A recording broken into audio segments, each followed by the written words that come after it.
welcome to Shadow at Night. This is Thursday, March the 20th. It's the first day of spring, 2025. Pat King dropped a bomb on his own live stream last night that the government is requesting leave to appeal his sentence that was handed down, I guess it was about a month ago now, and also possibly they want a new trial to take place, which is absolutely ridiculous. Right Blend, who has been doing a lot of legal analysis, put something on social media today that we're going to have a look at before we bring Pat onto the show tonight. Of course, he's our special guest in case people were wondering, who's your special guest, Shadow? I announced it earlier today. It's going to be Pat King. He's going to join the show in just a couple of minutes. As always, we are brought to you by CanadaNanoSilver.com. Silver is amazing. It has several natural health benefits, and it's been used for hundreds of years for health and healing. That's the main reason they made silverware from silver. But seriously, this nano silver from Silverceuticals is the best and safest silver you can find. There are hundreds of studies and reports on it. I've read some of the studies myself, and it's mind-blowing. One of the things that sets Silverceuticals apart is that it washes out of your body in 24 hours. No silver buildup and no turning blue. And it won't even harm the good bacteria your body needs. It's so effective, they can use very small concentrations of silver, like 10 and 32 parts per million, and still outperform other silvers that have up to 3,000 parts per million. It's safer and more effective at the same time. It is an incredibly small particle that is small enough to work through your body, but big enough not to fall out of suspension. They infuse it into almost all of their products. It works in facial serums, toothpaste, gels, and even gummies that work to help your immune system. Kevin and Anna from Canada Nano Silver are going to be on the road again in early April 5th and 6th at Stampede Park in Calgary for the National Women's Show there. If you want to check out their products, CanadaNanoSilver.com, and if you want to get a hold of them, there's their phone number right there, 204-808-9292. Check them out. All the retail locations across the country. And if you would like to become a retailer of these awesome products, get a hold of Kevin and Anna through the contact tab on the website. Again, it is CanadaNanoSilver.com. Hello, Laura Dawn watching in Beausejour, Manitoba tonight. Jordan's watching in Stony Creek, Ontario. Candace in Chilliwack. Hope is watching tonight in Fort Mac. Andrew watching from somewhere. He says bonjour, so I'm going to assume Quebec, although I could be off on that one. Patricia is watching in Grimsby, Ontario. Luella in Red Deer. Hello, Debbie in Bristol, Quebec. Bill is watching on X tonight. The battle is going well, my friend. Thank you.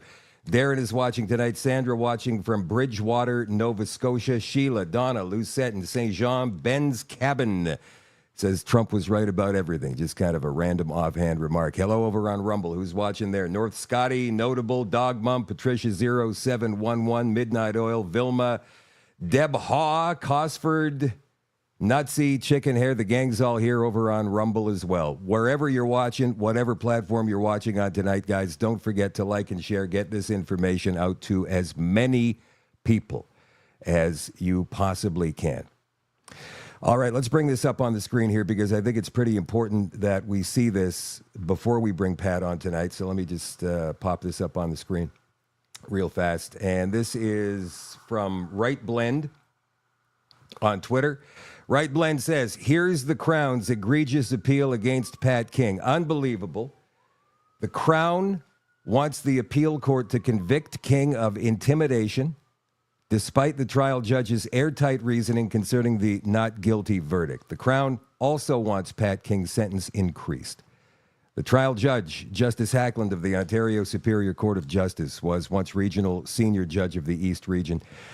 Everyone couldn't stop singing his praise in the media leading up to Pat King's trial. He was not appointed by Justin Trudeau, unlike the vast majority of the Court of Appeal for Ontario, which was appointed by Trudeau. The Crown's arguments in court were weak, emotional, and personal. The law was not on the Crown's side. This appeal is, in Right Blend's opinion, vindictive and political. The right course of action is to dismiss it immediately. And here is the grounds, or are the grounds, for granting leave. The trial judge erred, they say, in law, in his interpretation and application of the elements of the offense of intimidation. Section 423(1) of the Criminal Code. The trial judge erred in principle in his identification and treatment of aggravating and mitigating factors. The trial judge erred in principle by imposing concurrent sentences for the courts relating to disobeying a court order. The judge erred by imposing a sentence that is manifestly unfit. Such further and other grounds as counsel may advise and this honorable court may permit. Oh, my God. So we're going to hear what Pat King has to say in 30 seconds. We'll be right back.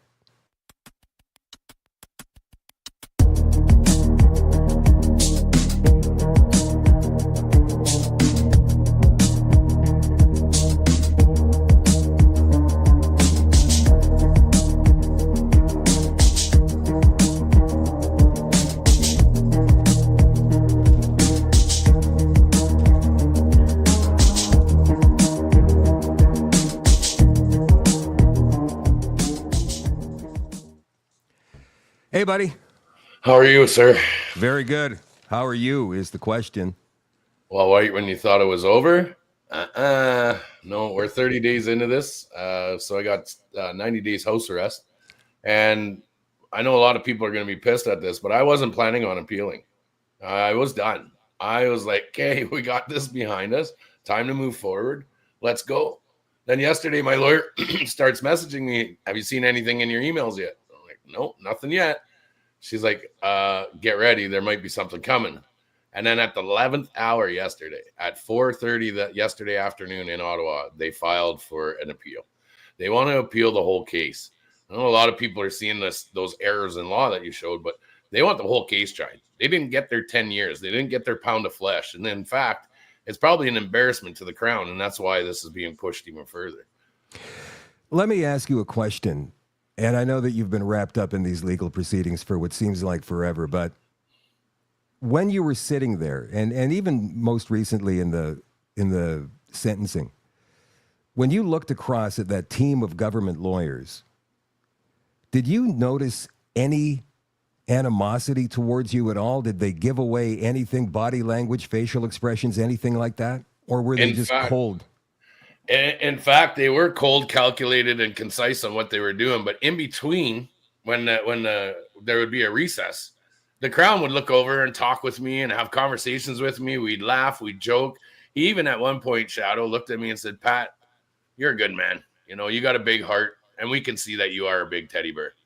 That's what he says to me right in the courtroom. And this came about because he actually got a dog from a friend of mine who lost her son, and I had helped bring the story to light about 8 years ago about how the Crown failed her son by allowing these murderers time served, and they walked. So I was advocating for a lady. He ends up buying a dog from her, and then he ends up discussing my case with her and some private, intimate parts of my case. And she's like, well, do you know that Pat King's a good friend of mine? And he was like, no, I did not know that. So they're built a little bit of common ground between us. And he treated me civilly. But as soon as that judge was in the room, well, then they pulled up their big boy pants and they decided that they're going to go at me with every angle they could. The junior Crown, the female, I think it was their first case that she ever tried. It probably wasn't. So for those naysayers out there, probably wasn't, but it sure looked like the way she acted. She was nervous, shaky, was very unpresentable. You can hear the nervousness in her voice. She used a PowerPoint. And in fact, the PowerPoint at the end of the submissions showed cases that were already appealed and won because they can't leave that part out of it. And it was really poorly put together. But this time, what you're seeing the government is involved now. This is a government thing. This doesn't come from a personal agenda from the Crown that was in our case. This comes directly from Toronto. This is Bay Street. And this is only pushed forward from the government, from the Minister of Justice or the Minister of the Attorney General. Now, wait a minute. When you say Bay Street, we're talking about the public-partner or public-private partnerships that are running the government these days? Or are you talking about Ottawa and the government, the federal government itself? The federal government. This is a federal government thing now at this point, I believe. This is only my guess, but it's coming from Toronto, Bay Street. So where the Crown's office is. The Crown's office is in Bay Street in Toronto. So now it's coming from the higher ups. This isn't coming from just the Crown's office in Ottawa. This is coming, and I've got it in the documents. I was going to show you that it comes from 720 Bay Street. Leslie Payne, Director, Crown Law Office, Criminal, 720 Bay Street, 10th floor, Toronto, Ontario. Which only goes to show that this is coming from the higher ups now. This isn't just coming from Ottawa Crown office. This is coming from the higher ups. They don't look good in this, and it set a precedence. And I think if you were present in the courtroom, they actually stated that they wanted a political prisoner, and the whole gallery gasped when they said it. So they used those words. They use those words. The judge looks over, leans right over his thing. He says, "Are you looking to make this man a political prisoner?" And the Crown goes, "That's exactly what we're trying to do, Your Honor." And the judge went, "What, man?" And the crowd went, big, deep sigh of breath. We're like, "What?" And I was like, "I told you so. This is exactly what they wanted to do." And the judge says, "You know that you cannot find this man at the full extent of the law. He's protected under the charter.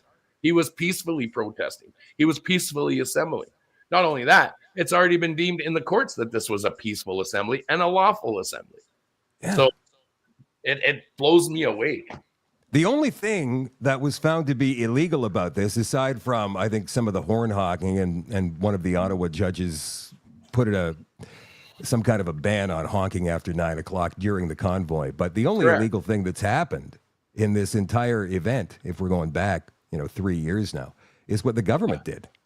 Exactly. And that's exactly what happened. It's the government overreach that happened. It was the, following illegal orders. The judge even stated in the case that he had to take Justice Mosley's verdict into account, where Justice Mosley reached the verdict stating that the threshold was never met for the Emergencies Act, therefore deeming the Emergency Act unjustified. So then he brings that into account as well. But you see, the manipulation of the judicial system now is they charge me under the criminal code, not under the Emergencies Act. If they charged me under the Emergencies Act, this would have all been thrown out. But instead, they manipulated it and charged us under the criminal code. That's why a lot of people are wondering, well, the Emergencies Act, it was deemed unjustified. No, they manipulated the laws. They turned a mischief into an indictable 2 years plus a day. They made up laws for us. And now, because these laws didn't stick, because they're pressed to, give us the full extent of the law, we were somewhat protected under that charter. It seems to me that when they were asking, what was it, 10 years they wanted? 10 years, yeah. And that was mind-blowing. Everybody was blown away by that ask. And he actually said he could go for 26 years, but he was being nice and only going for 10.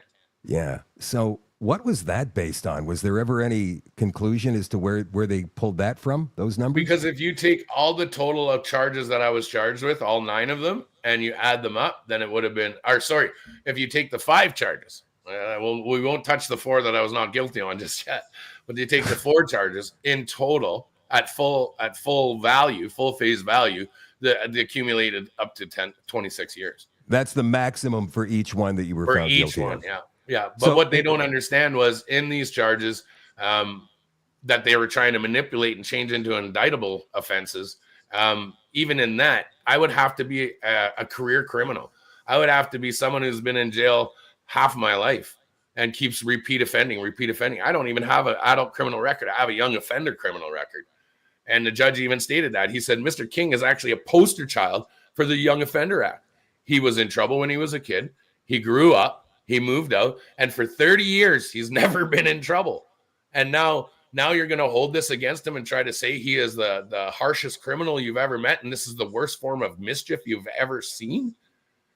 And do these guys even know what they're at? I mean, when it comes to, and I understand that these are lawyers and they're just doing their job, right? And that's one thing I don't want to hear ever again in my lifetime. But do these guys understand exactly the kind of punishment that you've already been through? And I mean, for somebody who was up on your charges and found guilty of 5, mischief essentially, they wanted to throw you away into a penitentiary, a federal penitentiary for 10 years. That is, I mean, you're in there in the Gen Pop with murderers and rapists if they're in the Gen Pop. I mean, there's some pretty unsavory characters in a place like that.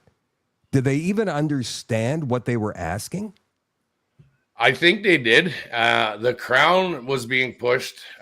He had been pushing for that 10 years. He had come out of the gate right away. They knew exactly what they wanted. They wanted that drastic headline in the media They wanted the rest of the country to see it, and they wanted the vindication from the leaning left ones, from the leaning left that were supportive of that 10 years. The Crown itself, they're embarrassed.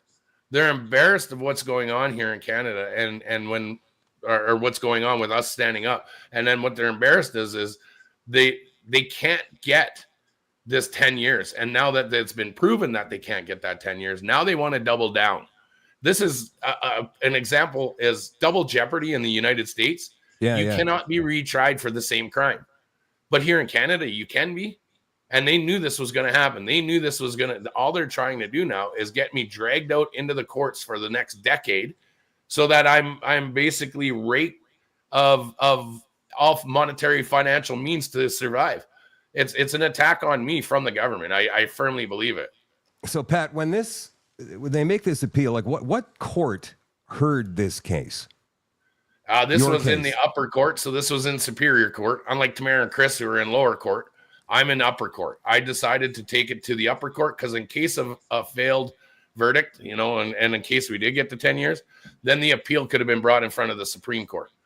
So that was where we went with it. And plus you have a lot more stringent criteria that needs to be met in Superior Court, at which we proved hands down that they didn't meet even the judge even stated in throughout it. He's like, I'm having a hard time. He said this right to the Crown. I'm having a hard time seeing anything that you charge Mr. King with in any of your evidence. I hope you're getting to the point. And he says, I am. He says, good, man, hurry up, get to the point, because I don't see anything that Mr. King's guilty of. Hence the not guilties, the 4 not guilties of exactly the harshest ones that they were trying to say, of intimidating law enforcement, obstruction of police, which was actually obstruction of police and resisting arrest was actually dropped mid-trial, but CBC failed to report that. So count 4 on the offense chart was dropped mid-trial. They proved it. We got the officer lying on the stand. Even he lied, blatantly lied. My lawyer said it last night on my podcast last night. She even admitted, she said, yeah, we caught him in a lie. Then we had a background video to show from the back seat of the vehicle upon my arrest, and the Crown comes over, looks at that, and he goes, oh, no, we're not going to, yeah, okay, don't worry about it. We're not going to go after that. We're not going to pursue it. Now they want to go pursue it. Now they want that one overturned. They want the resisting arrest, obstruction of justice, counseling to intimidate, which I've got something, and I want to, and just so I'm not reading it out, I want your audience to see this. Okay. I'm going to pull this up, share it with you. But this is, and I'm allowed to do this. My lawyer wants me to get this to the masses. Okay. So in this one section here, this is exactly what the judge stated. Essentially, no violence or property damage occurred over the 3 weeks, which was discovered at the Public Order Emergency Commission of the protest. And indeed, King counseled against violence in very direct and blunt terms in his online broadcast. This massive demonstration involving large commercial trucks and a diverse group of people, some with extreme political views, carried with it significant risk of violence and property damage, neither of which occurred. King advocated forcefully against such conduct and can be credited as a positive influencer in significant respects. So tell me again, Shadow, how is it that I'm being charged with intimidation? Not only that, I'm found guilty of intimidation, and now they're going to try it again. This is the judge in the judge's exact words. That was what the judge said, that document? That is in the judge's submission. That is in, here's the judge's submission right here. This is everything that he found me guilty on and why. Okay, so if this case was heard and ruled on in Superior Court of Ontario, I'm assuming, right? That's yes. The top court of Ontario. So where do they take this for appeal? Do they take this goes to the appeal board in Toronto. So now we're forced to go to the city of Toronto now when the appeal comes forth, if it gets accepted. And I will be in the appeals court now. Okay, so you were telling me before we went live tonight that they have certain restrictions on them that they cannot bring any new evidence into this appeal, correct? Correct. So they have to utilize all the evidence that was used in the trial. They have to prove that the error in law occurred with the evidence that was in front of the judge, right? So that's where they have to prove it. They are not allowed to introduce any new evidence. And in fact, the evidence that they did introduce was thousands of hours of video footage. of which the judge sat through and watched every single one of them. And now they're going to reutilize that video footage again to retry the case again on the grounds of intimidation of law enforcement. I don't know what they saw. We were all in the courtroom. We all watched it. The videos that they portrayed me as, the videos that they used, all showed me in a good light. Every video that they used showed me being peaceful, keeping the peace, telling people to exit and leave. People wouldn't leave. That's their choice, freedom of free will. So we put out the disclaimers. We put out everything in our toolbox that we could use, and it was stated in the court. That's why the judge felt that this is the correct verdict when he deemed it not guilty. Now, the judge also, some of the things that people don't know is the judge was supposed to find the verdict on February 7th and then even stopped, re-adjourned, and said on February 19th, because I want to really go through all the evidence. I want to make sure I'm not missing anything. I want to make sure I'm dotting all the I's and crossing the T's. So if you wouldn't mind, we're going to adjourn to the 19th of February. And that was so he made sure that there were no holes for the Crown to find for any appeal. Right. So this intimidation thing that they want to go after here, is there a specific example that they have listed, that they've noted in any of the evidence they've brought forward that shows anything remotely like intimidation, or is it just an overall thing? Zero evidence to prove I intimidated any law enforcement. Absolutely zero. And in fact, the videos that they did try to use was me actually helping the law enforcement when they were surrounded on Elgin Street, on the corner of Elgin and Wellington Street. They were surrounded by a raging mob, and the mob was enclosed or circling on a group of law enforcement, and things were about to go sideways. And then I was the one who actually stepped in and parted the sea so that all the law enforcement can escape and get out of that situation, because they started to touch their headphones and go, holy shit, we need help. Send backup, send backup. And I said, everybody make a hole. Let these guys out. Stop doing this. Let the law enforcement out. And that's what they use, saying I intimidated law enforcement. And right in the middle of my video, in walks an officer walking by, and he says, thanks, Pat. That was getting pretty serious. The law enforcement was on our side. So for any law enforcement, even the law enforcement testified. Law enforcement testified. There were several officers put on the stand and testified that they had no interaction with me. What about the cop who lied? So that officer that lied, he's a rookie. What he did was he stated that he felt in fear of his life because I was live streaming my arrest. And the judge was watching the video, and he says, in any time in there, where does it show that you were in fear for your life? The man is looking at you. His hands are up in the air. He says he's calling his lawyer, which is his right. And in fact, it lasts 1 minute that he's out of the car. So he's not obstructing justice either. Where is it that you feared for your life? He's like, well, I was on a live. Mr. King was on a live, and I was scared for my life that people would have come down and came at us while we arrested him.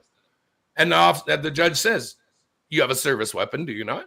You have a taser, do you not? Yes, sir. Yes, sir. And he says, if you were in fear for your life, why did you not draw your service weapon? Because that's what your protocol states. You must draw your weapon if you're in fear of your life. Well, he lied straight up. He lied, saying that I obstructed justice. I wouldn't open the door. I didn't have control over the door. The driver of the vehicle had control of the door. The judge even said that. Mr. King isn't in control of the door. So you're pulling and dragging on the handle while he's trying to call his lawyer. At what point do you not see that he's within every right to call his lawyer? He didn't obstruct justice. He's not resisting arrest. Wow. That moment that you just talked about is new to me. I had not heard about a raging mob surrounding the police. That never happened. Well, when we go back, when you said make a hole. That one, yeah. I never heard about that one. So can we just, I know that you probably told this story a million times, but I haven't heard that one before. Can you tell us about that one? Okay, so there was a moment in Ottawa where there's a couple transport rigs that got threatened by the city of Ottawa to have their rigs impounded and their companies seized. So the drivers were called by the owner to move their trucks and get off Wellington Street, of which time they did. So the trucks get off. I just happened to be there. And at the same time, guys that were down on Rideau and Sussex had seen a window that, okay, these rigs moved. Now it's our turn to move up. So the guy moves his big 1-ton truck with a big long racing trailer, pulls up and jackknifes on Wellington Street so that he's got kind of a block on Wellington Street. And all the officers did was they come over, they asked him to square it up a little bit and leave the emergency lane open, of which the driver, he went along with, he agreed with. So he adjusted his vehicle properly. At that time, you have a crowd of people that were on Wellington Street started to come around and swarm to see what was going on. At that time, though, just on the snowbank was a global TV crew at which we knew that anytime you seen a media crew, they knew something was about to happen. So we started to chase off the media crew, and we're like, yeah, we see what you're doing. Get out of here. The media guys take off. They're like, don't get their story. But at this point, the crowd has already, encircled the law enforcement to find out what's going on. Law enforcement put their backs against each other in a big circle. And how many people, Pat, would you say were involved in this? I would say a good couple hundred people, hundred people surrounding about 10, maybe 8-10 law enforcement officers. 20 to 1. Yeah, so they're there, and it's getting intimidating. It's a moment. I've got it on my Facebook right now. Like, I've downloaded all my videos because they're gonna wipe all our videos, but I had to use it as evidence and show it that it was evidence. And as the people started encroaching on the law enforcement, that's where I actually engaged the crowd, and I said, no, you ain't playing this game. Everybody back the F up. Everybody get away. Make a hole and let these officers out. At which point the crowd listened. They made a hole and they let it out. When they let them out, everybody was singing "Oh Canada." It was like, "Oh Canada," it was kind of a beautiful moment. We respected law enforcement. We even made sure that they were safe. Let me ask you something before we get to this appeal that the Crown wants. What's your take on this whole Canada versus U.S. thing going on? Oh, man. Right now? That's the hot topic, eh? Wow. Yeah, you've got Donald Trump trolling our management team, which is a bunch of useless idiots in Ottawa. He's basically he's just trolling. That's it. And everybody's getting up in arms. But now you've got the fake Team Canada players coming out, right? Now you've got the fake wannabe Canadian patriots coming out. Those ones that locked their grandmas up in their homes for 2 years. Those ones that didn't want you to open your business because they were too scared. Those ones that were dead set against the convoy and couldn't stand how the convoy was and how we were standing up for our rights for freedom. The ones and that now they're said the begging Canadian us, flag was a symbol of hate. Yeah, they never saw so many hateful flags flying in the downtown heart of Ottawa. Yeah, the Canadian flag, the sea of Canadian flags. But now what you see it online is, where's the convoy now? Where's the convoy now? Oh, you guys, you didn't support us then, but now you want us now? While you're being trolled by the biggest merger acquisition business owner in the world. This man is the king of merging and bankrupting companies. This is what he does. This is what he's doing. You guys don't remember that? That's what the office, or not the office. What was it? That show he had a bunch of people he was hiring. Oh, I was going to say who's the boss, because it's your fire. It's not who's the boss. It's come on, you guys. Tell us in the comments, what's the name of the show before we think of it on our own? I can't even think of it. The Apprentice. The Apprentice, right? The Apprentice, yeah. Damn. So same thing. He's doing that to the management team, but everybody is watching, right? Everybody's watching the media, and he knows it. He knows that people are just spoon-fed CBC. So of course CBC is going to put anything Orange Man bad. So what does he do? He puts out there, yeah, well, guess what? I'm just gonna buy Canada. How about that? And woo, he knew what he was doing. And he trolled him. Canada will never be annexed, but it's not a possibility that is like, it's not a out of left field possibility. It can actually happen. But what he's doing is he's showing the weakness in our management team. Remember, all these premiers flew down to Mar-a-Lago, had a meeting with Donald Trump. They all came back. Oh yeah, great meeting. We're going to work together. And then what did they do? They doubled down against them. They turned their backs on the meeting. So then what do you get? You get all the premiers. Oh, wait. No, we're not going to do that. We're not. It's a dog and pony show. It's smoke and mirrors. But what it's doing is it's engaging the left. This now what did Donald Trump do? Now what did he do? He endorsed Carney. So now all the lefties are going to be like, oh, we hate Donald Trump. Wait a minute. And now he's having a blast with this. You saying that he's playing 4D chess and we're playing checkers, or at least those guys are? I mean, Bingo. I'm seeing through this the entire time, just like with COVID, just like with the trans, just like with the climate change. It's the same psyop that is happening right now. But here's an interesting thing that many people haven't yet thought of. Last week there was a poll by Abacus that showed 46% of Canadians would feel okay joining the European Union. Mark Carney becomes prime minister, and then 2 days later he takes off on a trip to meet Keir Starmer in the UK and Emmanuel Macron in France. We have no idea what he talked about. As far as I'm concerned, he's an unelected prime minister who has no power to speak on behalf of Canada, and he shouldn't be anyway because of the caretaker convention until there's an election, which is supposed to be called on Sunday, this coming Sunday. But anyway, we know that he's a globalist. We know that he goes to Davos every year for the World Economic Forum. I caught him there. I'm sorry, say again?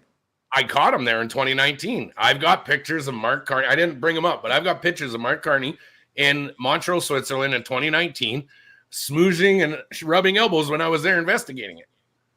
Interesting. Do you think I'll bring them up. I was actually going to do that today and I forgot, but that's one thing I'll get on. I've got him there rubbing elbows with them. This was back in 2019. Do you think that he is going to try and move us, if he wins, into the European Union? I mean, we've got a new world order forming, it looks like. I mean, the United States, Russia, Italy, maybe. That's always been the end game, right? And that's why I'm trying to tell people is that what you're seeing right now is just a stall technique. You're seeing smoke and mirrors happening. I have a feeling, and this is my prediction, Pierre Poilievre gets in with the minority government, and our government stalled for the next 4 years. By 2028, they already start rolling in on the 2030 agenda, and it's over by 2030. But is Trump going to let that happen? You see, that's what I think he's doing. I think he is trying to stop the World Economic Forum, and he already knows that Canada is run by China. And the Chinese criminal gangs are operating. They have pretty much bought off. We've all seen The Godfather. We know that these mobsters control judges and these mobsters control police officers and politicians. And I believe that's exactly what's going on right now in Canada. Canada's co-opted by Chinese triads. I think Trump knows that. And he does not want China North sitting on his northern border. No, right? And that's exactly what he's doing is okay. So, ladies and gentlemen, you'll see that he's asking for them to protect the border. We're failing hard at protecting our border. That's all he wants. Protect the border. I'll leave you alone. But our country just said, no, forget it. We're not going to up the. We put a little bit in there to try and appease him and keep him happy. But he knows the mess that it is up here. And why wouldn't you want to, if at any time possibly purchase or get a huge merger into your northern cousin up north and be able to put in your means to protect your country? Yeah. He knows the mess that we're in. I know that they know. I know they know more than we know. But a lot of us and some of us still know a lot more than what the average person knows. And I do know that they're here. I do know that they were staging. I do know that World War III was always destined for North American soil. They were going to try and do it in 2019, but COVID failed horribly. It was either going to be a dirty bomb or it was going to be a biological weapon. It was a biological weapon that their narrative on that biological weapon just absolutely fell through the floor. There was too many holes in it. They had too many hands in the cookie jar, and they exposed their hand. So now here we are. But now they're going to double down. You're going to push China even harder into our politicians, into our parliamentary establishment, and you're going to have China's influence, like CSIS has already been stating, the influence, the foreign interference, the foreign influence within our government. Then nobody wants to report on it. Remember, guys, remember all of that stuff about the interference and the influence and all that stuff? Now where is it? There's nothing being said about it because it's crickets. It's crickets now. Now you're waiting for these guys to say, hey, there is foreign interference. Yes, we need to agree with Trump and protect our borders and push these people out. But now you don't hear anything about it. Nothing. And that in itself is scary. because these guys are probably sitting in closed rooms right now preparing on which border they're crossing. Is it easier to come up through the prairies, or is it easy to do an aquatic assault through the Great Lakes? They're just planning and prepping.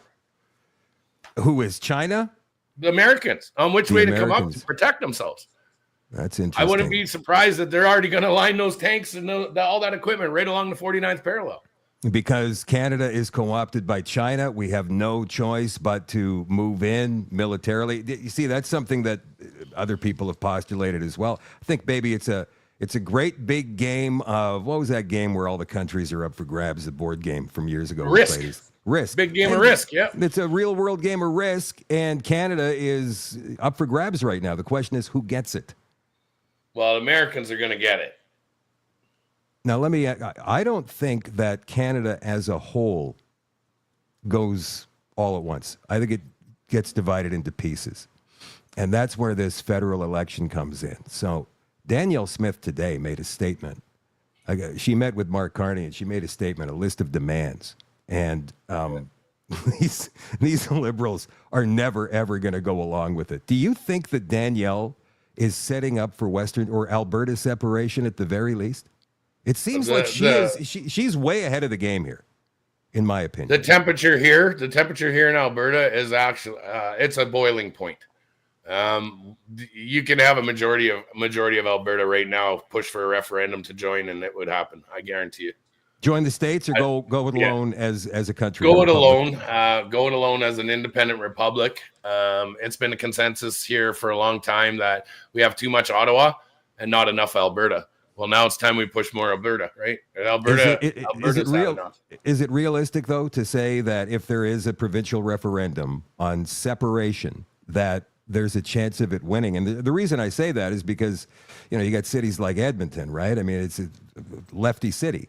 And a lot of Calgary's lefty too. So you look at Alberta and you look at Edmonton and Calgary, and they are actually small compared to the rural. The rural vote is actually the vote that rules in Alberta. And the rural vote is to keep Alberta 100% Albertan. Our ranchers, our oilmen, our hardworking businessmen, our entrepreneurs, all of that. We supersede. That's why you see just a small little number in Edmonton. We don't even have a Liberal Party there. So if anybody is wondering out here in Facebook land or in YouTube world, we don't even have a Liberal Party here. We barely have an NDP party. They have 14 seats. That's it. The rest is a majority Conservative Party. If they choose to swing it that way, we will walk. We have had the opportunity back when Wexit was around to get that bug in the ear early on and to amalgamate into the United States. This was, once again, posturing. Now you've got Danielle doing the same thing. Now she's posturing against Mark Carney. The federal government we as each individual province are autonomous from the federal government. We have all the ability under law, under the Statute of Westminster in 1931 states that we have autonomy over our resources and how and what we do with our resources. It's true. If we so choose, we can walk from the federation and be absolutely independent and not need any help from the federal government. Yep. But as Albertans, we feel that we are Canadian across the board, and we've helped enough. Out of all the years with the equalization payments to balance out every province, we've done enough. Now, when we want a little bit of kickback, when times are tough, we want to reduce those amounts of the equalization payments. No, instead, they double down. What does Carney do? He says, I'm pulling off the carbon tax for all you guys. You're an unelected official in a position that is not even open. Remember, Parliament's prorogued. So now you're going to make these calls and make these decisions while you don't even have the government in power right now. They're not even working. So how can you push this on us? And I think what you see Danielle Smith doing exactly what Albertans want. She's had her hiccups. I'm going to tell people out there she's had her hiccups. She's not in my good books right now with what they did with the Bill of Rights here in Alberta. I think that was absolutely wrong what they did. Yeah. So we're watching her very closely. But I think it's feasible. I think Alberta sets the bar for the rest of the country. I think Alberta's going to separate. They're going to become independent, or there's going to be a lot of talk of it over the next 5 years. And to the point that Alberta will set the bar, Saskatchewan to follow, Manitoba to follow, and the rest of the country, it'll collapse. If you don't have Alberta's resources, this country will fall apart. What I think is, and this is something I was explaining earlier today, I thought, wow, this is kind of interesting. It may not necessarily come down to provincial votes. In Alberta, probably. Saskatchewan, probably. But then when you say add in Manitoba, right? The problem with Manitoba is that it's a population of 1.5 million and 900,000 of them are in Winnipeg, which is an orange city, let's be honest. And so the city of Winnipeg will vote any kind of separation down. But when you go to rural municipalities, especially the ones along the western border of this province that border with Saskatchewan, they're already Rough Rider fans. They already think they're Saskatchewan people. So Yeah. I'm wondering now if rural municipalities would say, no, we've had enough of being Manitoba and we want to be part of Saskatchewan. We want out of this place. I wonder if that could be taken seriously, if there's a legal means to make that happen. I've never even investigated that before. I think it runs under the same lines of how they dismantled Europe, how they dismantled the USSR, how all of that over in Europe came about. You're going to see the exact same thing happen here. It's time that we guys, back in colonial days, and I hate even using that word, we migrated from the Eastern world to the Western world to get away from these monarchies. Now here we are, 170 years later, 250 years later, here we are back at that exact same thing where the monarchy is still putting their boots on our throats. At what point are Canadians going to realize that you're better off without them? And that's just it. With Alberta, the thing people don't understand about Alberta is all of Canada. Every country, every province across Canada that has seen hardship, has seen their industries tank, everybody runs to Alberta.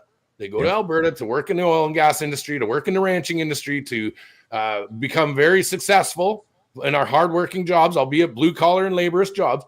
But you have all a melding pot of Canada here, people who had enough. You know, people who said, I can't stand the government, they're too deep in my pocket, so I'm going to go out and make some good money, and I'm going to make Alberta my home. And now you're encroaching on us here. Now you've got every Canadian out there that moved to Alberta that said, no, I'm not going to do it. And now you've got them pushing again on Alberta. I've been preaching this for 10 years now. Now you're seeing it. Now you're seeing Alberta say, to hell with it. We're done. We're going to look at these options that we have available for us. And if we can increase our trading partner with the United States, well, that's a no-brainer. That on an economic level, that is something that, you know, anybody out there, any good CEO of a company would be like, yeah, let's merge. I think you're right. I think Alberta is primed. I haven't been there in about a year, so I'm going to have to come back at some point soon and check the temperature myself, because I know that a lot of people I talk to are, you know, they move within certain groups of people, and you don't get to hear from the average person who's just walking down the street in Edmonton or Calgary or something right now, like the normies, as we call them. You know, when you see them, you go, okay, so what do you think? Should Alberta separate? Oh, no, I'm Canadian. Like, you see that stuff and you go, oh, man, like, you don't know anything, do you? Right? Yeah. So what about the education process? Is it possible to get out there and get enough people on board before anything like this happens to make them understand?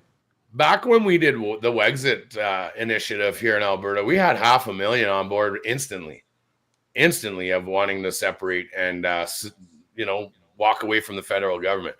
Then the Wexit got overrun, and it got overrun by Jay Hill and Brad Wall. They ended up taking it and turning it into the Maverick Party. They knew that we had something good, came in, infiltrated, and stole it out from underneath all of us. That's fine. It is what it is. It's gone. But that feeling is still there. Right. Albertans don't want Ottawa in our back door. We've had enough. We don't want them in our Who's leading the charge, Pat, now? Is it the Alberta Prosperity Project, or is it other groups amalgamating? You've got several. I do know the Alberta Prosperity Project is definitely enlightening people of what's going on. I do know that Chris and Carrie are doing a phenomenal job on educating people on the possibilities of what's going on.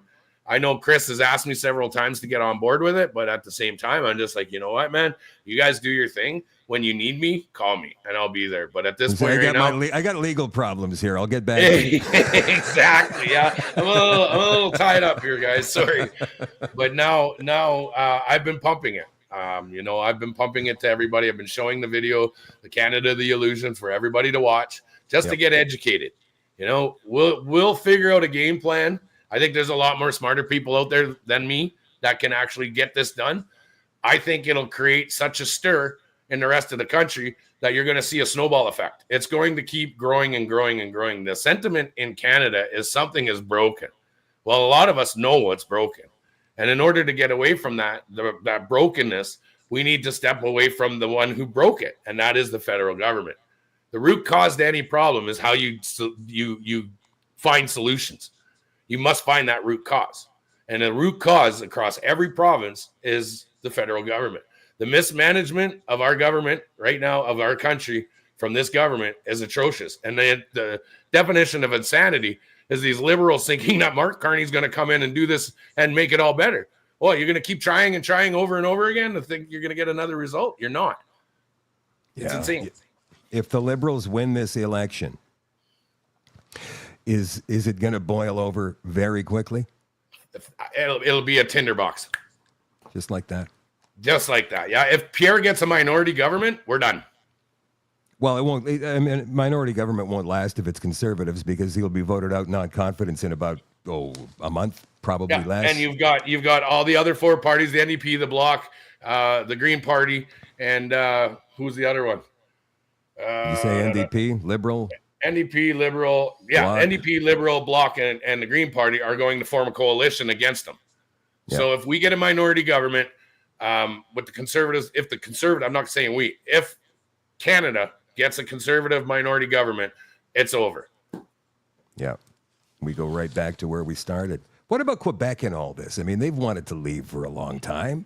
We understand that provincial polls there show the Parti Québécois leading by 15 or 20 points for the next provincial election. I've had the opportunity of calling Quebec home for the last year. I've been back and forth. My girlfriend lives just outside of Montreal.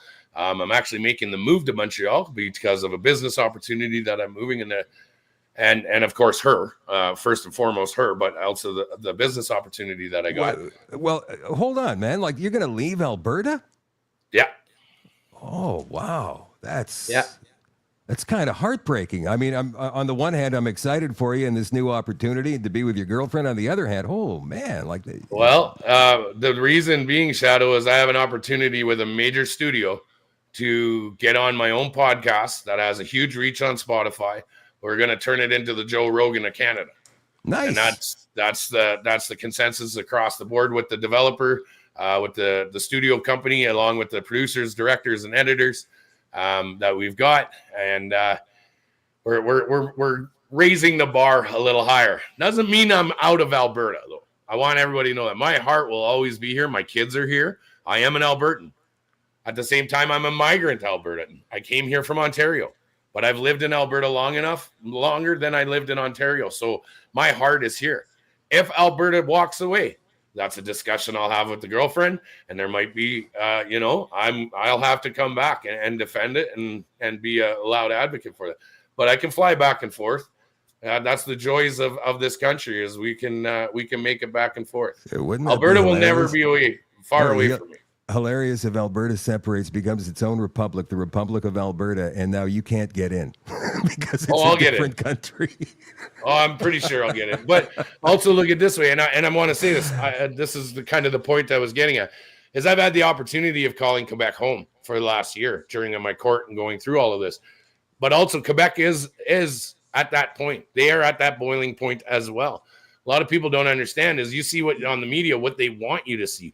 But I've talked to the locals. I've been around. I've had conversations with people in Quebec. They all cannot stand this government. They are a dead set against it. I sat in a shop speaking with a gentleman. He owns a gun store in downtown Montreal. I was in there having a huge conversation with him, and the colorful words that the French community has for this federal government, letting everybody out there know Quebec is on our side. As much as people don't believe it, it's true. Quebec is ready to walk. They have been ready a lot longer than us. When they had their referendum, they missed it by 1%. You got to remember that sentiment now is still there. It's still lingering. Yeah. How's your French? Ah, ma français, c'est terrible, Comme ci, comme ça. comme ci, comme ça. You're going to have to get there at some point, man. You want to live there, you got to speak the language. Ma jeune pratique mon français. That means my girlfriend's been helping me practice. Okay, so there's you guys may see a legal donation thing scrolling across the bottom. If they do manage to somehow get this appeal, I'm hoping they don't, but if they do, how much more is this going to cost you? Oh shit, fuck. We're let's just put it this way. If they want to retry the case, we're already 250 grand deep already on my case right now. I'm still $38,000. Well, actually we ran a real-time donation last night. We were able to raise just over $5,000 in less than 45 minutes. I'm still $33,000 owing to the trial that we just went through. I haven't paid that off yet. My bank accounts are still frozen. We're still arguing with Paul Champ over it. Paul Champ's dragging his ass on this one. He won't release my bank accounts. You mean to say that Paul Champ has got control of your bank account? Yeah, he's the one who's got all control over the bank accounts. Yeah, 3 years I've been fighting with Paul Champ. I just got an email today from my lawyer with a little bit of leeway now. He's a dick. Oh, God, man. This guy? Whew. Anybody not following him, follow him on X. I mean, some of the stuff he says, I want him to be completely and totally trolled on X. I mean, every time he opens his mouth, it's stupid, woke BS. It's amazing to me. And this guy still has... Is anybody else frozen, or is it just you? Because if it was just you, you could say, they're singling me out, man. This is outrageous. It's absolutely outrageous. I believe it's still just me. From what I hear, it's just me that's still got their bank accounts frozen.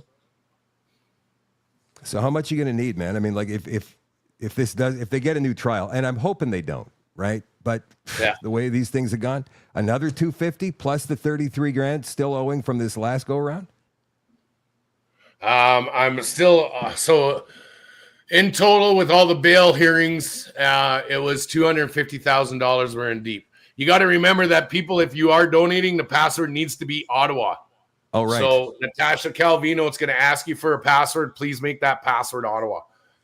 I forgot to put that in. Sorry about that. It's all good. So 250,000 in total thus far. I'm still 33,000 in arrears on that. And then you think the appeal, all the legwork's basically done, but don't quote me. I've never been through this process, but all the evidence is already there. It's just a matter of going through it with a fine-tooth comb now, which means articling students, paralegals, a team of lawyers going through this day and night to make sure that they didn't miss anything. I'm hoping it's less than 200,000. I'm saying that as my arsehole puckers because I'm like, oh man, how am I going to get through this? But you know what it is, right? This is it. This is the truth. This is a government target on us because they know there's 2 more trials coming up. They know that everybody else is pretty much getting off now with the precedents that my case set. They're trying to make an example out of this so that they can overturn all the other cases. Now, this isn't a battle between left and right anymore. This isn't a battle about with left leaning and right leaning. This is a battle between Canada and the people. They're going to make it so that nobody can do this again, that nobody can have a protest. And all it takes is you're on a protest, say you're going after LGBTQ rights, and that officer doesn't like what you're doing. So that officer decides he's going to arrest you and he's charging you with mischief. Now you risk being thrown in jail for 1 year because that happened to Pat King. And that's being already used against the Palestinian protesters right now. They are being tried, RV King, on their bail conditions, no internet, no social media. And then in the Crown is going to be able to go for 1 year maximum to any protester from now on. To the Palestinians, they're doing that? Well, they've got these Palestinians that they have arrested, and they are using my case law in their cases. Yeah, 100%. Well, interesting, because, I mean, the people who are doing the Palestinian protests are actually damaging property. And that's right. So, I mean, like, there's a difference. This is the thing. People don't seem to understand the difference between the Freedom Convoy, which was a peaceful... I mean, yeah, there were moments of tension. Let's not kid ourselves. But these people are, they're destroying property. They are walking in, occupying buildings. Yeah. They did it in Calgary the other day. They did it. They're taking out streets in Toronto for hours at a time, blocking traffic. It's illegal to do that. And some of the stuff they're spouting as well, death to Canada, death to the United States. I mean, that stuff, that's treasonous, right? Yeah. And they don't seem to make that distinction a lot of times in the left-wing corporate media, do they? So those people, they should be deported, especially if they're not from here. Obviously, if they're not from here, right? Or if they're here on a student visa or a work visa or whatever kind of visa they're here on. If they don't like it here, then they should go. That's right. The difference is you guys were standing up for our country. Everybody. But that's the thing is a lot of people on the other side of this don't understand that there were people that were jabbed with this just as much as there were people that weren't jabbed, because everybody was standing up saying, okay, I did my part. When are you going to take the boot off my throat? And now they're not taking it. And in fact, they're pushing it harder. And now you've got all these people that were like, no. We're going to stand with these guys because we were forced into this exact same thing. Now I'm sounding like a record on repeat, just skipping, but this is where it's come to, guys, is they want us to stop talking about this. Well, stop letting the government use your taxes to keep trying our cases. You want me to walk away from all of this and be quiet? Stop allowing our federal government allocating your tax dollars to try these cases again and again and again. How much money to the have they left, spent? if you want a way to shut me up, start writing your members of parliament, start writing the Minister of Justice, start writing the Crown's office in Bay Street and tell them, hey, don't try this case. We want this guy out of here. How much money have they spent on you? Do you know? Oh, man, I think I don't even know a total, but I would, by man hours and the size of the investigation that they had, I'm guessing in the millions. I'm guessing at least $1 million for me. Who knows what Chris and Tamara? Who knows what the other guy Meister? Who knows what happened with what's the other guy's name? There's several others. I can't remember their names off the top of my head, but there's they went the same way, the same angle on everybody, trying to make shit stick. The best analogy I heard is they shotgun charged you. They threw a shit ton of charges at you to see which one would stick. Huh. Chris and Tamara get their verdict in a couple of weeks, yeah? They do, sure. yeah. Wow. And now, and this is the other thing. Now you have Chris and Tamara looking at a minimum of 1 year. If they were to be found guilty, minimum they can get now is 1 year in jail. Remember, I'm not trying to scare Chris or Tamara or anybody. I'm not trying to do that to anybody out there. I'm still not allowed to talk to them for another 60 days, but there's something that if I could, looking at my case and looking what I went through, these guys have not been in jail for the amount of time that I was in. So that's key. I don't have a criminal record. I don't know if they do or they don't, but I'm assuming they don't. So if they can do that to me and use that as precedence to say I've got 1 year in prison for all of my involvement in this, then theirs is going to be set at the same thing. I pray that it isn't, but unfortunately, the Crown is doing that. Now, let's say they get found guilty. They'd get the same sentence as I got. Okay, you got the same sentence. Now, you were going to appeal Mr. King's, and now we're going to, let's say, worst case Ontario, they win, and I'm retried, and I get 10 years. Then they're going to go back and retry the other cases and get their 10 years out of them. And spend millions and millions of our dollars doing it. That's absolutely insane, man. Yeah. All right. Thanks, Pat, for coming on tonight. Really appreciate you Always taking the pleasure, time, buddy. Getting the word out there. Again, legal donations, Natasha.Calvino. It's Calvino, sorry, right? Calvino, yeah. Calvino with an H there. You can see it flashing on the bottom of the screen at gmail.com. The password is Ottawa. Pat, yes, all the best, man. We'll talk to you again. All right. Always a pleasure, buddy. You bet. Thank you. There's Pat King, everybody. Pat King. I hope he's really successful with that new podcast that he was talking about, because that sounds pretty cool. We need more of that happening in our country. We're going to stay on a little bit longer tonight, you guys, because there are a few things that we need to talk about. Like the news this morning was all about the election. It was all about well, it hasn't been called yet, so we can't say for sure. But possibly on Sunday, Mark Carney will go to the Governor General and he will ask her to dissolve Parliament. So, like it hasn't been dissolved for the last 6 or 7 months, so that we can have an election. And this is the story from CBC and all the other left-wing corporate media. Carney will ask GG to dissolve Parliament Sunday, call election. Sources say voting day will either be April 28th or May the 5th. Now, I know there's a lot, and I said this in a walk and talk this afternoon. You guys may have seen this. If not, let me repeat myself here. Look, there's a lot of people out there saying, well, it's rigged. It's going to be rigged. I mean, what's the point in even voting? It's going to be rigged. All right, if that's the attitude that you have, then don't vote. But what if there's enough of us that do vote that they can't possibly rig it? You heard the expression, too big to rig, right? If we flood it with votes, remembering that in most federal elections, 62 to 63% of people, eligible voters, actually get out and vote. What about the other 37 or 38%? What about them? Do you know that 37 or 38% of the vote would be enough for a majority government? And yet those people just couldn't be bothered.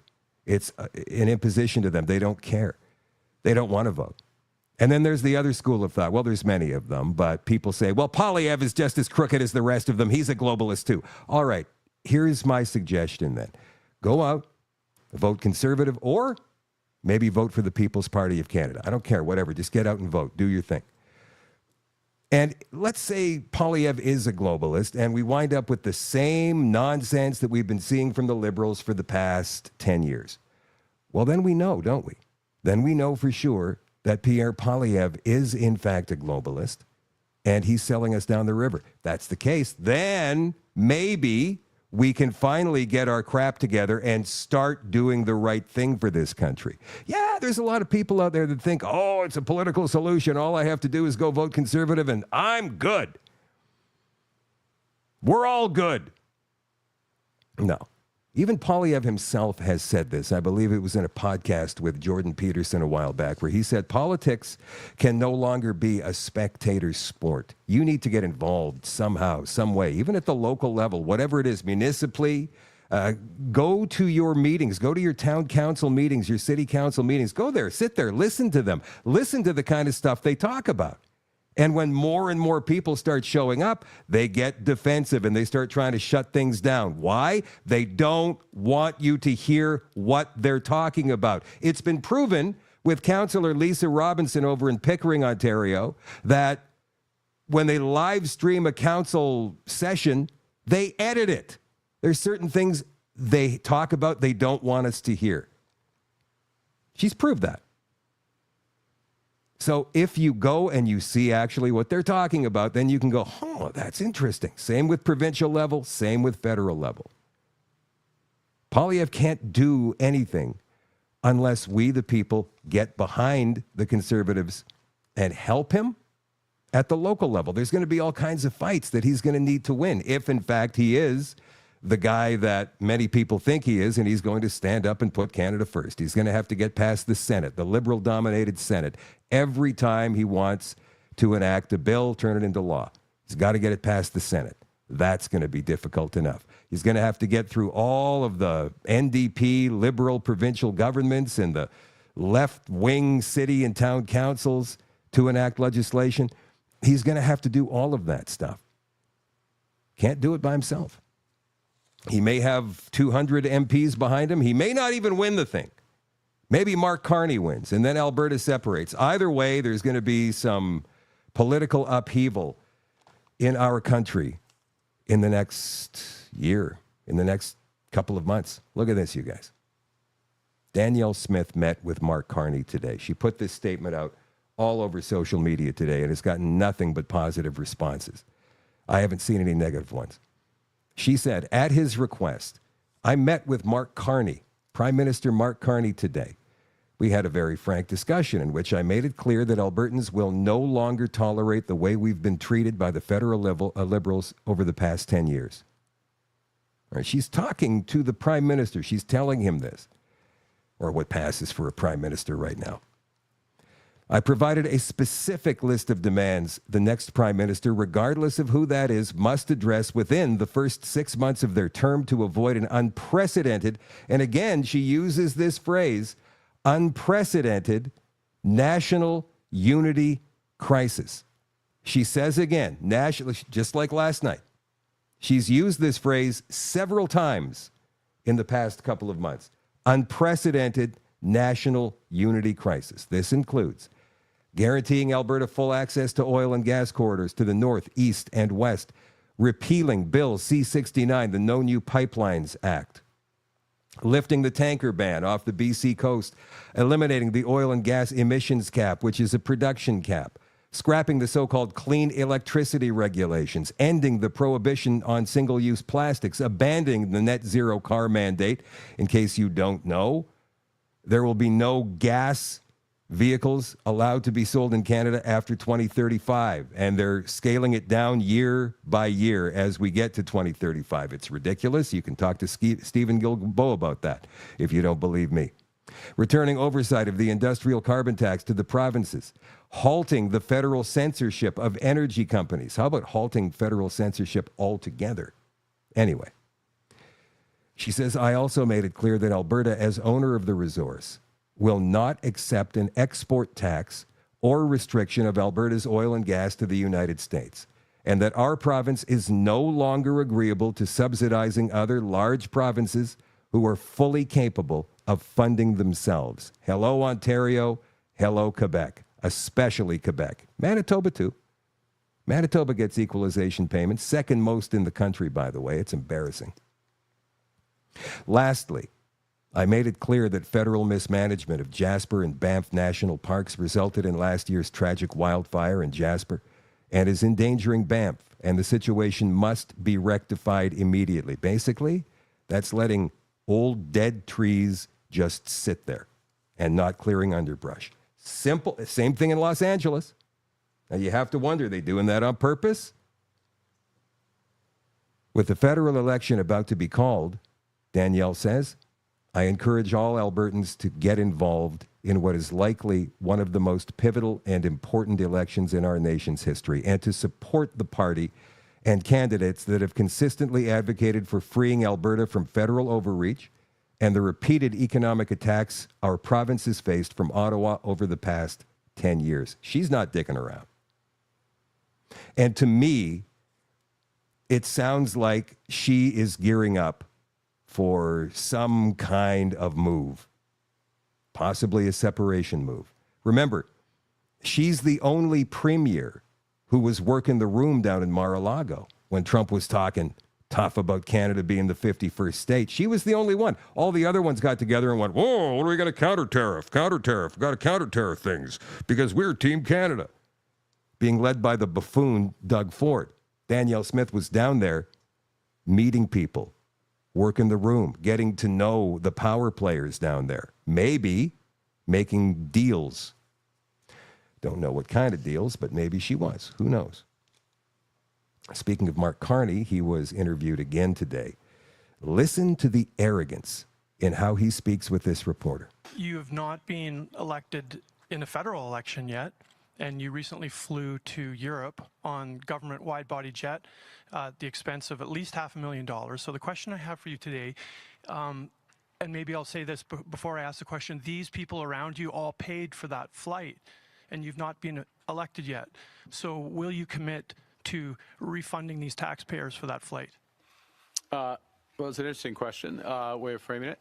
Look, and I'm going to go back to, I'm going to allude to the question that was asked previously by Mr. Staples from the Journal, and the situation that we're in as a country, which is we are in an economic crisis that's brought on, sorry, I'm going to answer the question, brought on by the tariffs that have been put on Canada, actual and prospective.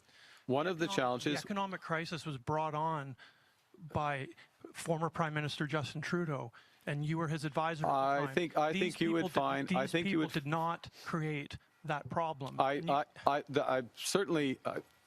hey, nobody in Canada created that problem. Nobody in Canada created that problem. The U.S. government has decided to put tariffs on all of its closest allies, all of its closest allies. I wouldn't for a moment suggest that anyone in Canada is the cause of this. What our responsibility is to take action to react to a different world that we're in. That's what my job is. I'll take that as a no then. No, you'll take that as a very comprehensive answer to your question, is to take action to react to a different world that we're in. That's what my job is. I'll take that as a no then. No, you'll take that as a very comprehensive answer to your question. Arrogance. And I would suggest nobody in Canada is responsible for any of this. I'm sorry, Mr. Carney, but your policies and Justin Trudeau's policies and Klaus Schwab's policies over the past 10 years have got us into the situation that we're in now. When you say I can't build a pipeline from west to east or east to west and get oil and gas to people in this country, or I have to share a pipeline with the United States, giving them control over how we supply our own country with our own natural resources, that's what your government has been doing for the past 10 years, aside from everything else, which is ridiculous. And now you have the audacity to stand there and say, I would suggest that nobody in Canada is responsible for the situation that we're in now. Interesting. Oh, by the way, that guy standing behind Mark Carney as he was answering that question there, that is the mayor of Edmonton. His name is Amarjeet Sohi, and he's one of the first mayors in the country to try to implement the 15-minute city plan. And Edmonton is well on their way. Sohi is seeking federal Liberal seat as Carney visits Edmonton. Carney said, hey, I'm a big admirer of his. He's a public servant, and he'll continue to serve Albertans, Edmontonians, and I hope Canadians as well. He admires this guy. Okay, so let's dig into Mark Carney a little bit through association. Look at this. This comes from ipolitics.ca today. Thank you, Michael, for sending me this. Carney adds Century Initiative co-founder to the Canada-U.S. Council. You know the Century Initiative, right? Century Initiative is to grow Canada's population by the year 2100 to 100 million through mass, unchecked immigration. The guy who created, or at least co-created that idea, that policy, that's never really been spoken about publicly by the Liberals at all, even though they seem to want to follow it. And they have curtailed immigration a little bit in the last few months, but only because of public pressure. You add this guy to your Canada-U.S. relations team. The Century Initiative, co-founded by Mark Wiseman, that's the guy's name, calls for a massive increase in Canada's immigration levels with the ultimate goal of bringing the country's population to 100 million by the end of the century. So Mark Carney has added the co-founder of a controversial lobbying group that advocates for blah, blah, blah, blah, blah. Former Prime Minister Justin Trudeau established this council in January, this Canada-U.S. Relations Council, to help craft Canada's response to Donald Trump's annexation and tariff threats. The 18-person body included former Premier Jean Charest, really a liberal, Rachel Notley, a total socialist, television personality Arlene Dickinson, as well as a host of experts in business, trade, and diplomacy. And let's not forget union leaders. Lots of union leaders on that group. However, when Carney met with the council for the first time on Wednesday, there was a new member. It was Mark Wiseman. So who's Mark Wiseman, aside from the Century Initiative? Well, he's got a write-up on the World Economic Forum. Look at this. Mark is, and he's with BlackRock. Mark is a senior managing director at BlackRock, global head of active equities, chairman of its alternative business, and chairman of BlackRock's Global Investment Committee. He also serves on BlackRock's Global Executive Committee. Prior to joining BlackRock in 2016, Mark was president and CEO of the Canada Pension Plan Investment Board. Mark joined CPPIB in June 2005 as the organization's senior VP, private investments. He was later named executive vice president, investments responsible, blah, blah, blah. Prior to joining the CPPIB, Mark was responsible for the private equity fund and co-investment program of the Ontario Teachers Pension Plan. He also served as a law clerk to Madame Justice Beverly McLaughlin, another hard lefty, at the Supreme Court of Canada. That's who he is. Mark Wiseman, Century Initiative. There's his picture right on their website. Mark Wiseman, another raging globalist. Mark Carney has brought into the fold. Speaking of the Great Reset, for those people who are new to this whole new concept, and it's not new, but to you, maybe it's new. Maybe you're only hearing about this for the very first time in your life. Or maybe you've been hearing about it in dribs and drabs, and you've kind of wondered, who is this Klaus Schwab character? What is this World Economic Forum? Are they really taking over the world? Well, think about it. World leaders get together every year in Davos, outside of the ears of parliaments, congresses, reporters, for the most part, and they sit and they wheel and deal. They come up with ideas. It sounds maybe that they're in collusion with each other, in cahoots with each other, in putting these policies into place. And Klaus Schwab has as much said, you penetrate the cabinets. So there's a guy called Mark Morano. He is famous for creating this website here, Climate Depot. He's also an author. He wrote a book called The Great Reset. And here he is in a podcast. But first, a few seconds of Mr. Schwab himself. Watch. To confront is a deep, systemic, and structural restructuring of our world. And this will take some time. And the world will look differently after we have gone through this transition process. Can you translate that for us? What is he really talking about? He's talking about us essentially giving up individual national sovereignty and giving up individual freedoms and turning over rule to experts. In fact, at his meeting in Davos, he said he looked at everyone in the room, and these are billionaires, millionaires, corporate heads, government bureaucrats, Hollywood celebrities, the royal family, Bill Gates. He looked at everyone and he said, we have in this room, we get to decide the future of the planet. I mean, that's the kind of maniacal James Bond villain attitude he actually has. So what's significant, though, about this G20 speech you just played, Ali, he is now being treated as a head of state. It's now a nation state. It's reached that level status at a G20 summit where he can go up there and talk about radical restructuring, systemic restructuring of the planet, and he gets literally the same VIP treatment. And what's amazing about that is, how did he get to this position of power? Well, in the book I go back, it's founded in 1971, and the key to the way the World Economic Forum is so powerful, they found a way for businesses, academics, and lobbyists and fundraisers to meet with politicians off the books, outside the purview of lobbying, regulators, any oversight. And they have these annual meetings, and it's a free-for-all where you get corporations, government, celebrities, academia, all together, and they're meeting, they're talking, I hate to use the word conspiring, but they're planning. And this is how you end up with things like environment, social governance, ESG. This is how you end up with all of these corporate mandates. And what ultimately comes out of this, and this is the simplest way of looking at it, the Great Reset, the World Economic Forum, this whole agenda is to make it so we have no choice on some of the biggest questions of our lives, and just even down to the smallest. And here's a few examples. We didn't get to vote on whether gas-powered cars would be banned. We didn't vote for vaccine mandates. We didn't vote for lockdowns. We didn't vote to have churches closed. We didn't vote to have schools closed. We didn't vote for mask mandates. We didn't vote for banning of meat. But all of this is happening because at these meetings, like the World Economic Forum and the United Nations, they meet and they work with government corporate collusion to bypass democracy. And in a simple sentence, the Great Reset is basically making the once free West copy the same model as one-party Chinese authoritarian rule. That is the Great Reset. They bypass democracy and impose stuff through this corporate government fascism.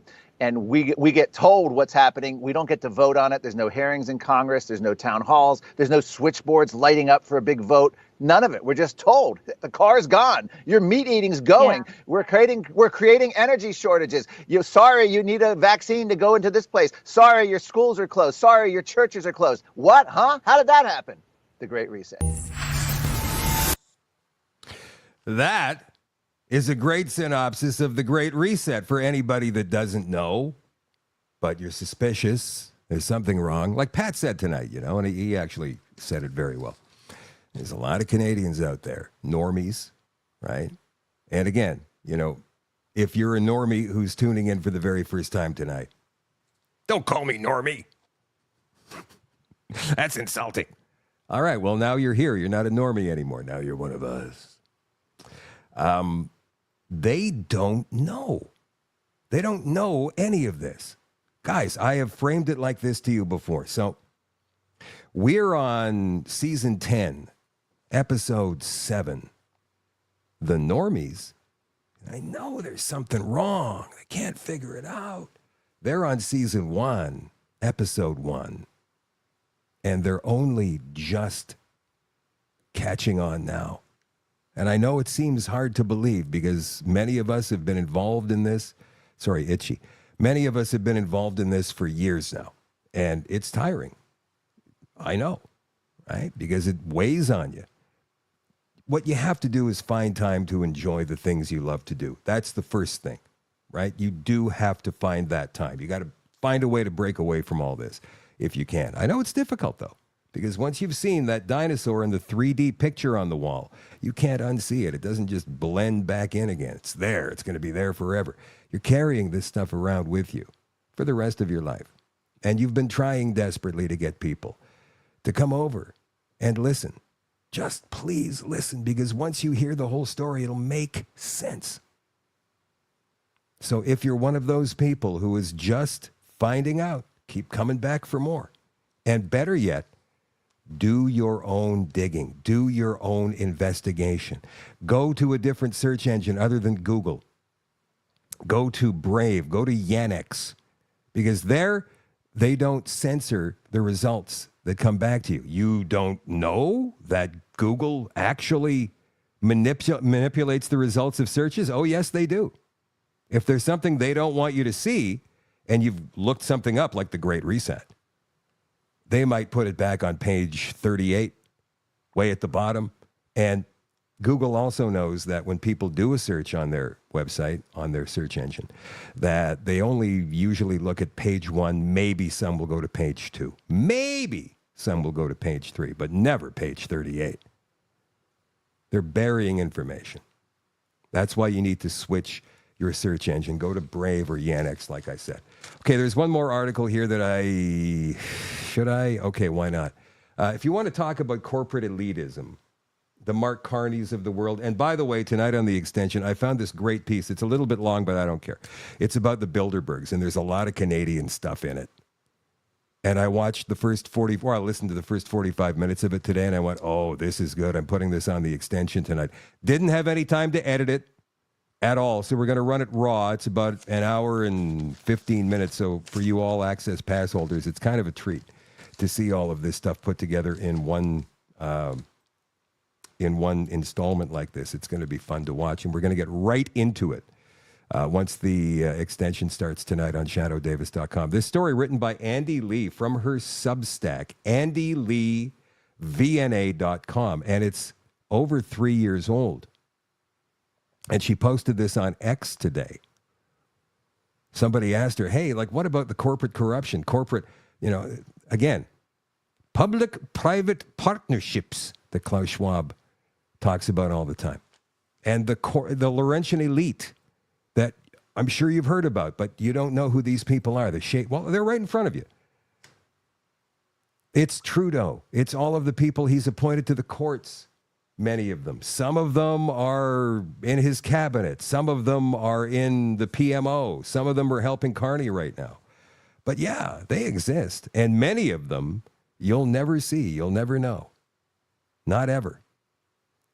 The Canada Infrastructure Bank, a tale of corporate cartels, Laurentian elites, and public pensions. So listen to this. This is all about Mark Carney's former company. Let me just move this over here a little bit. The city badly needed cash.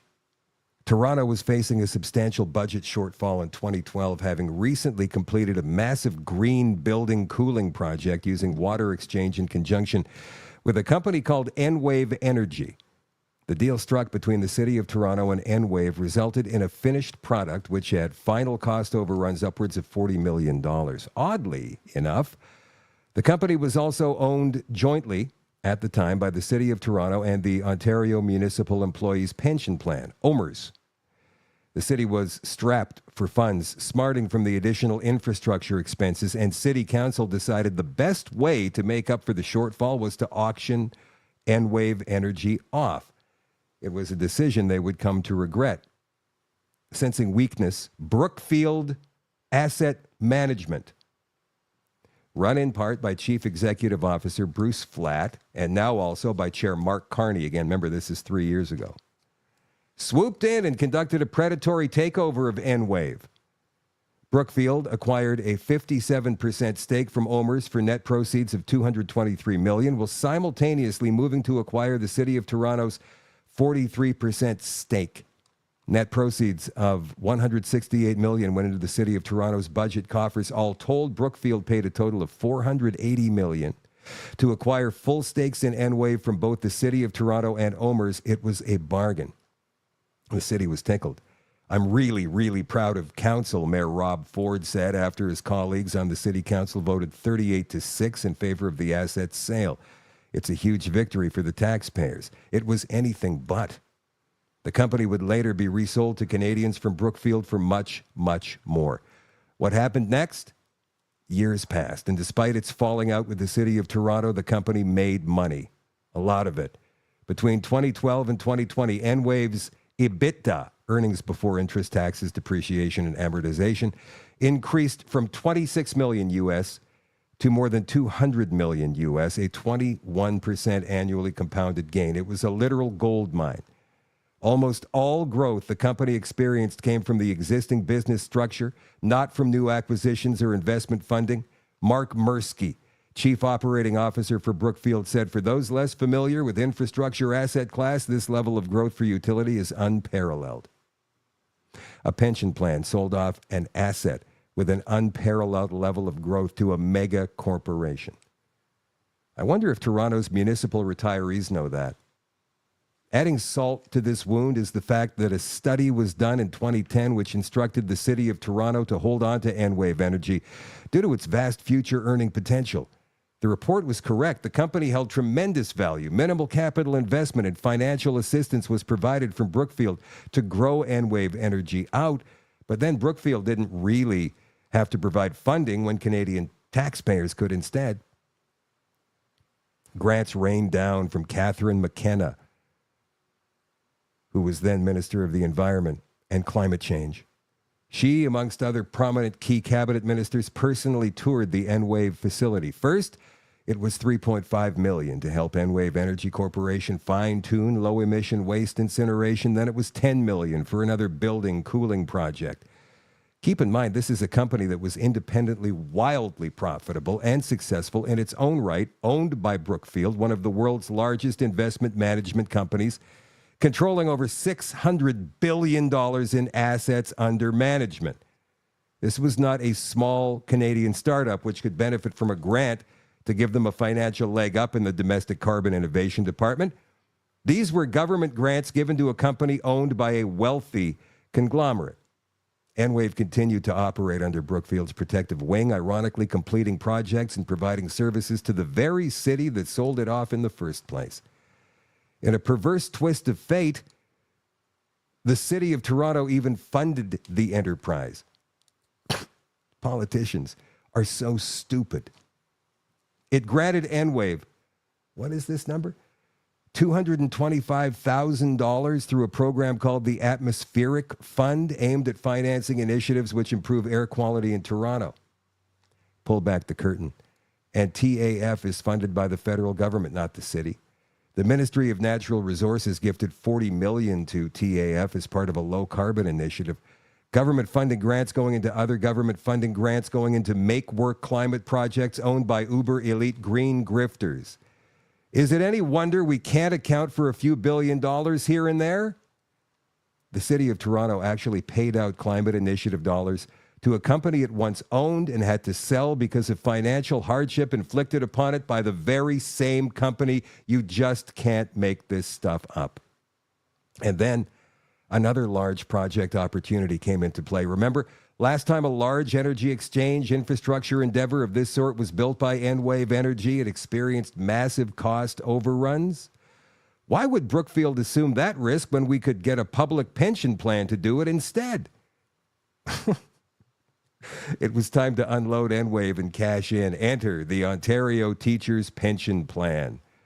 At the time of the sale to OTPP, the chief financial officer of Enwave Energy, Dennis Blasutti, was also a director at Brookfield Asset Management. No conflict there. Blasutti's humble beginnings, like many of Enwave's other board members, can be traced back to the Canadian star of the Panama Papers, disgraced accounting firm and tax evasion specialists, KPMG. The CEO of Enwave is also a former KPMG employee. In 2017, KPMG wrote a paper highlighting the various benefits that a private public infrastructure bank such as the CIB would net. I'm sure those benefits will manifest themselves publicly any year now. Brookfield has certainly reaped them. How better to ensure maximum corporate profits than to find a buyer who manages and spends public money and has over $220 billion in assets? Incidentally, at the same time Enwave's Canadian branch was being sold off, KPMG was executing a similar sale of Enwave's Australian arm. Brookfield sold Enwave in a $4.1 billion US deal to both Australia's IMF investors and the Ontario Teachers Pension Plan, with OTPP paying 2.8 billion Canadian for a 50% stake in the company. Just to clarify, we sold a company which we once held 100% stakes of to Brookfield, which then received government grants and appeared to have profited massively from them, only to turn around and sell back 50% of the company to us for billions of dollars more. And he says, I feel like there's a legal term for that. Brookfield netted a handsome $950 million US from the sale. KPMG was right. There certainly are benefits.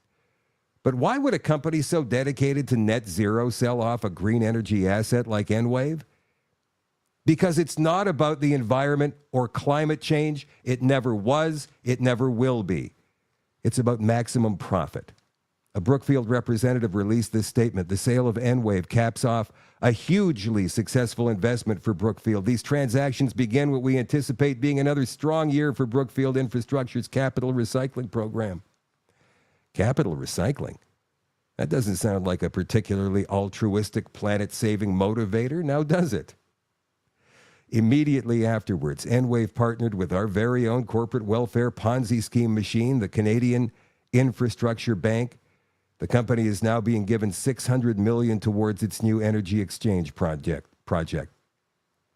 Why does a successful company with an unparalleled level of growth need public funds to complete projects it's been completing unassisted all along? There's really only one answer. This one carried undue financial risk, just as the first one did. There were other multiple concerning aspects and overlapping conflicts of interest involved in this tale. Bruce Flatt from Brookfield said he thought the CIB is an excellent idea. We're in favor of anything to promote infrastructure in private hands. No wonder. Janice Fukakusa, I'm sure, echoes that sentiment. Remember Janet, former chair of the board of directors at CIB? Now that Brookfield has completed their corporate recycling cycle with Enwave Energy, she sits on the board of directors at Brookfield right beside CEO Bruce Flatt. Don't tell me she wasn't aware that Enwave Energy was owned by Brookfield before the company landed a lucrative contract from the Canada Infrastructure Bank. A revolving corporate door indeed. Mark Carney of Brookfield in an interview said, the question particularly for asset owners, pension funds, sovereign wealth funds, and others is, how are you oriented? Are you on the right side or the wrong side of history? What side of history do you think Brookfield, Enwave, and the Canada Infrastructure Bank will end up on? Only time will tell. And history is always written by the winners. All right, that's it for the social part of the show tonight. You guys want to thank Pat King for coming on the show and telling the story. Hopefully the government does not get granted leave for appeal on this ridiculous motion they made yesterday and alerted Pat at the very last second of yesterday at 4:30 in the afternoon. The extension is coming up in moments on shadowdavis.com for all access pass holders. It's all about the Bilderbergs tonight. For the rest of you, there is no show tomorrow night. I've got a busy day tomorrow, right from 8 a.m. up until about 5:30 in the afternoon, so I will not have time to put a show together unless one of the people I've invited to come on the show says, okay, I'll come on, but I haven't heard from her yet. So if she does, then we'll do a quick show tomorrow night. But if not, then there will be no show tomorrow night. Back Monday night at 8 o'clock Central for another Shadow at Night live stream. I'll see you on the website in 2 minutes.